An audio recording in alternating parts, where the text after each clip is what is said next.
The scandal that broke out on Parliament Hill this week involving one of Canada's largest engineering firms is only growing.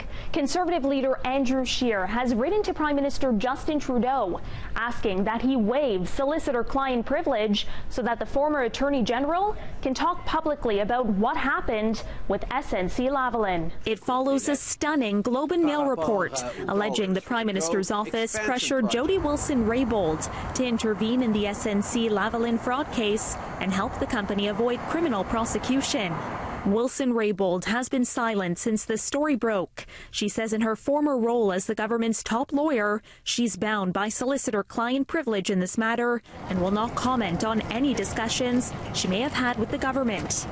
But if she's using the term matter, there is something to investigate. According to the Conservative leader, whose letter to the PM reads in part, "You have a duty to restore the confidence of Canadians through transparency, honesty, and a full accounting for your actions and those of your staff. If you do not meet this obligation, Canadians can only conclude that there is something you wish to keep hidden." This matter strikes at the very heart of our rule of law and calls into serious question the ethics and conduct of those at the highest levels in the Prime Minister's office.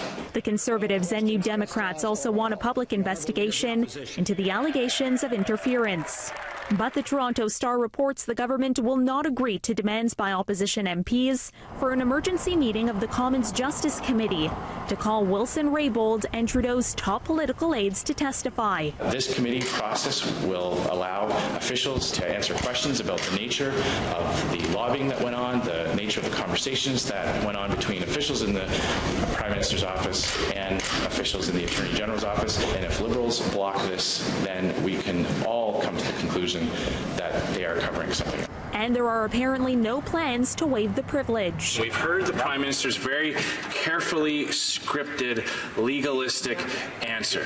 The Prime Minister has denied the allegations. Neither the current nor the previous Attorney General was ever directed by me or by anyone in my office to take a decision in this matter. Wilson-Raybould was recently shuffled to Veterans Affairs. When the now former Justice Minister refused to drop the fraud and corruption trial against SNC-Lavalin, she was fired. The Quebec engineering and construction giant has been accused of fraud and bribery in relation to its business dealings in Libya. Now government officials have acknowledged that Wilson-Raybould was involved in discussions about SNC-Lavalin, but say they were perfectly legal.